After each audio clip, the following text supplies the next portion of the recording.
तो बच्चों आज हम आ गए हैं एक नया टॉपिक लेके। क्लास 12 का टॉपिक है ये प्रोबेबिलिटी, ठीक है ना। आज मैं यहाँ पे धनतेरस के दिन वीडियो बना रहा हूँ, तो थोड़ा पटाखों की आवाज हो सकती है, बाहर से आपको हल्की फुल्की आवाज आ सकती है, मगर उसके साथ काम करना पड़ेगा, ठीक है। जो सिचुएशन हमारे पास है उसके साथ ही हमें काम करना होगा, ठीक है। चलिए, प्रोबेबिलिटी का ना एक कॉमन सेंस के रूप में बात कर दो। प्रोबेबिलिटी का मतलब जीरो लेवल से स्टार्ट कर रहा हूँ। प्रोबेबिलिटी का मीनिंग होता है कि भाई क्या किसी चीज के होने के क्या चांस है, जैसे कि आज बारिश होने के क्या चांस है, ठीक है। किसी कोई हमारे घर आ जाए उसके क्या चांस है, मैच में टॉस जीतने के क्या चांस है, इस तरह की चीजों को क्या कहते हैं, प्रोबेबिलिटी कहते हैं। तो इसका एक सिंपल सा एक फॉर्मूला होता है प्रोबेबिलिटी का। प्रोबेबिलिटी का फॉर्मूला होता है फेवरेबल इवेंट अपॉन में टोटल इवेंट। जैसे एक छोटा क्वेश्चन है, 9th 10th में पढ़ा हुआ क्वेश्चन है, वो पहले मैं आपको कराना चाहूंगा, ठीक है। 9th 10th 11th क्लास में हमने पढ़ा हुआ है। अच्छा, मान लीजिए हमारे बैग है, इसमें 4 रेड और 5 रेड बॉल है और 4 ब्लू बॉल है, ठीक है। तो अब हम बिना देखे अगर कोई बॉल निकाले तो रेड बॉल आने की प्रोबेबिलिटी क्या है? प्रोबेबिलिटी ऑफ रेड बॉल,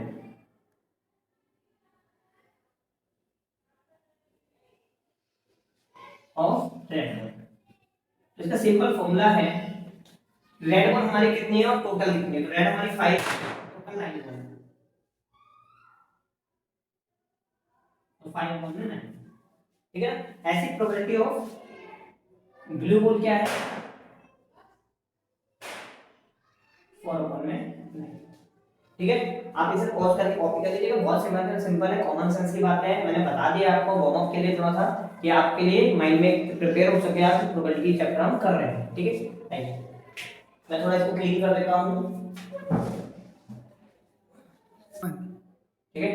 आइए, तो आज हम बात करेंगे जो मेन 12th क्लास का हमारा रिलेशन है प्रोबेबिलिटी से, उसकी बात करेंगे। इसमें सबसे जो मेन टॉपिक है वो कंडीशनल प्रोबेबिलिटी। बहुत सिंपल टॉपिक है भी। प्रोबेबिलिटी, कंडीशनल प्रोबेबिलिटी का मीनिंग क्या होता है कि अगर एक इवेंट हो जाए तो उसके ऊपर दूसरा इवेंट होने के क्या चांस है, ठीक है। ओके, जैसे कि एग्जाम में टाइम पे पहुंच जाए, उसके बाद पेपर सही जाने की प्रोबेबिलिटी क्या है, तो ये क्या कंडीशनल प्रोबेबिलिटी है। वैसे यहाँ पे अगर मैं एग्जांपल समझाऊं आपको, प्रोबेबिलिटी ऑफ आउटकम ऑफ 4, जैसे कि हमने हमारा आपने एक डाइस उछाला है, तो इसमें इवन नंबर आ जाए, तो इवन के बाद नंबर 4 आने की प्रोबेबिलिटी क्या है? तो इवन आने की प्रोबेबिलिटी आपकी 1/6 और 3/6 होगी। 3 इवन नंबर होते हैं, और उसके ऊपर अगर हम बात करें 4 आने की प्रोबेबिलिटी, तो देखो सीधा ही दिख रहा है। इवन में अगर हम 3 इवन नंबर है और एक 4 है इसमें, तो 4/1/3। इसको हम कैसे समझ सकते हैं? अगर हम नंबरिंग से करें तो प्रोबेबिलिटी ऑफ जो आपको 4 चाहिए वो इधर आएगा 5/1/6, और जो इवन की प्रोबेबिलिटी है वो 3/6 है। इन दोनों को डिवाइड कर देंगे तो आपको 1/3 आ जाएगा, ठीक है। इसको हम एक फॉर्मूला ड्राइव कर देते हैं। जैसे कि इसमें अगर मैं कहूं a, इस 1/6 को मैं कहूंगा a इंटरसेक्शन b, और इसको मैं कहूंगा 3/6 को। तो पहला इवेंट तो रहता है उसको हम कहते हैं b से डिनोट कर देते हैं, मान के चलिए। और इसको हम, इसके ऊपर इवेंट है तो b के ऊपर a का जो क्या रहेगा, ये रहेगा इंटरसेक्शन, कॉमन एक तरह से हम कह सकते हैं, ठीक है। तो अगर मैं इसमें कहूं, इसको नेट कंडीशनल प्रोबेबिलिटी का फॉर्मूला बनाऊं उसमें, तो a, ये वर्टिकल बार का फॉर्मूला सिंबल है, वर्टिकल बार को यहाँ पे कंडीशनल प्रोबेबिलिटी कहा जाता है।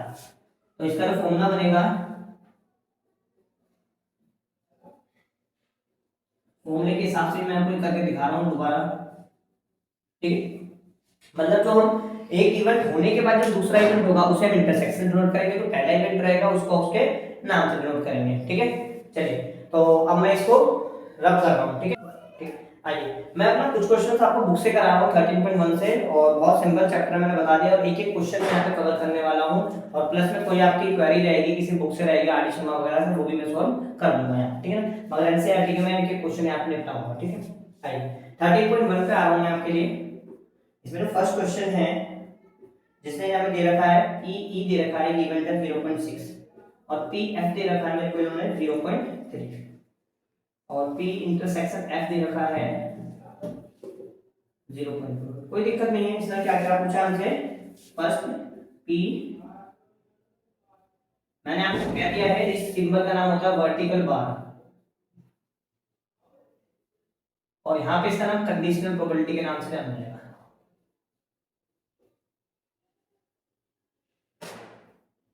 और मैं आशा करता हूँ जो लास्ट इस वीडियो में मैंने आपको ये बताया है, फिर लास्ट में व्रत करने से पहले जो मैंने बताया उसको आपने कॉपी कर लिया होगा मुझे पोस्ट करके बीच में, ठीक है। आइए, तो इसका मतलब क्या है? अगर मैं सिंबल्स का मतलब बताऊं तो इन्होंने बोला है ई की प्रोबेबिलिटी बताओ जब एफ इंकर्ड हो जाए, ठीक है। एफ के ऊपर ई की प्रोबेबिलिटी क्या है, इसका मतलब क्या है, ई एक कंडीशनल प्रोबेबिलिटी है एफ होने के बाद, ठीक है। तो इसको रिप्रेजेंट कैसे करेंगे, मैंने पीछे आपको फॉर्मूला बताया था, ये इसका फॉर्मूला बन जाएगा, और इसकी वैल्यू 0.2 है और पीएफ की वैल्यू 0.3 है, तो पॉइंट से पॉइंट्स आप कट कर सकते हैं क्योंकि एक डिजिट के बाद है पॉइंट, इसमें आप कट कर सकते हैं, ठीक है। आइए सेकंड क्वेश्चन है, मतलब इसका सेकंड पार्ट है, ये थोड़ा सा इसका इनवर्स वाली बात रहेगी थोड़ी सी,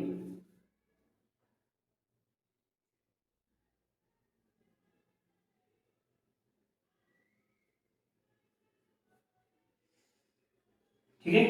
अच्छा इसमें आ गया है एफ इंटरसेक्शन ई, ठीक है।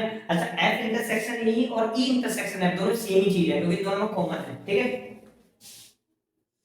तो इसका जो 0.2 वैल्यू है, इसका 0.6 वैल्यू है, पॉइंट से पॉइंट कैंसिल 2 बाय में 6 आई कैन 1 बाय में 4, ठीक है। ओके, तो मैं इसे पॉज कर, आप पॉज करके कॉपी कर लीजिए, मैं इस तरफ कर रहा हूं, नेक्स्ट क्वेश्चन बता रहा हूं, ठीक है। आइए मैंने सेकंड क्वेश्चन कॉपी कर लिया, बाकी मैंने मन नहीं था, बहुत सिंपल क्वेश्चन है ये, आप भी देखेंगे तो बहुत सिंपल है। मैं आपसे ये कहूंगा कि एक बार खुद करने की कोशिश करिएगा, अगर आपको डाउट हो फिर मेरी वीडियो को इस पार्ट को देखिएगा, ठीक है। चलिए फॉर्मूला बोला है कि आपको कंडीशनल प्रोबेबिलिटी बी बतानी है आपको, तो अब हम इसे क्या लिखेंगे,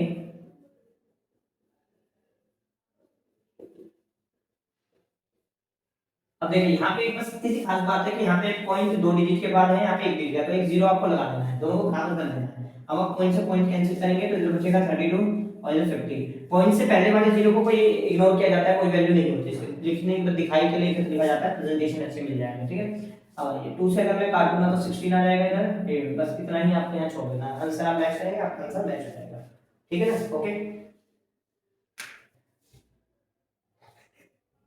क्वेश्चन पर मैं आपका क्या नाम है स्टार्ट कर रहा हूँ, देख लीजिए आप। इसमें भी सिंपल बात है, इसमें इस बार एक छोटी सी खास बात है, इसमें बी और कंडीशनल ए प्रोबेबिलिटी में दे रखी है, ठीक है। चलिए इसी के आगे से हम आगे बढ़ते हैं, इसमें इंटरसेक्शन पूछा है, तो सिंपल है, कोई बड़ी बात तो है नहीं। तो मैं इसका फॉर्मूला बनाऊं आपके सामने, ठीक है, और इसकी वैल्यू है आपकी 0.4 और ये हो जाएगा पी आपका 0.8 हो जाएगा, इसके से मल्टीपल कर दो, पी और बी इंटरसेक्शन ये जाएगा 0.32, ठीक है। ओके, आइए तो सिंपल केस है, देखिए ये इसमें मैंने क्वेश्चन में दे रखा था, एक दे रखा था, इसकी डिमांड थी, तो कोई दिक्कत नहीं है, सिंपल मैथमेटिक्स है इसमें, ठीक है ना। आइए मैं क्या पूछा मुझसे, सेकंड पार्ट में मैंने पूछ लिया मुझसे पी ए बी, मैं आपको ऑलरेडी बता चुका हूँ कि ए इंटरसेक्शन बी और बी इंटरसेक्शन ए में दोनों सेम ही बात है, क्योंकि इसका मतलब है ए बी में दोनों में कॉमन बताओ, तो हम कैसे भी कह सकते हैं कि ए और बी में बताओ कॉमन या बी या ए में बताओ, बात तो एक ही है ना, ठीक है। चलिए तो इसमें भी क्या खास बात है, ये हमारे पास ऑलरेडी आ चुका है कितना 0.32 और पी भी हमारे पास क्या है 0.5, तो वही वाली बात है कि जीरो लगा के आप इसको कैंसिल कर लीजिए, अब वही 2 से डिवाइड करेंगे तो 16/25 आ जाएगा, ठीक है। थर्ड पॉइंट में यूनियन पूछ लिया गया है और ये 11th में हमने स्टार्टिंग में कर लिया था, इसका फॉर्मूला होता है, अगर आपको याद नहीं है तो पहले याद करिएगा तभी इसका अप्लाई करिएगा, मैं फॉर्मूला लिख दे रहा हूँ, ठीक है। ये फॉर्मूला आप लिख लीजिएगा पहले आराम से, इसको लर्न करिएगा 2-3 बार, उसके बाद आप इसको यूज करिएगा, ठीक है। चलिए पी ए हमारा कितना है 0.8 है क्वेश्चन में, ठीक है, और पी बी हमारा कितना है 0.5 है, और इंटरसेक्शन में जो ये है हमारा ए और बी कितना हमारा 0.32, ठीक है। इसको तो मैं दो प्लस वालों को जब मैं ऐड करूंगा तो 1.3 हो जाएगा, मैं इतना मानता हूं कि आप लोगों को प्लस माइनस में ज़्यादा इशू नहीं होगा, ठीक है। चलिए 1.30 एक्चुअल में से कहूँगा, और यहाँ बच्चे गलती कर देते हैं बस सब्सट्रैक्ट करने में, तो इसमें हासिल कैरी करना है, यहाँ से 8 आ जाएगा, 9 आ जाएगा, 0.9।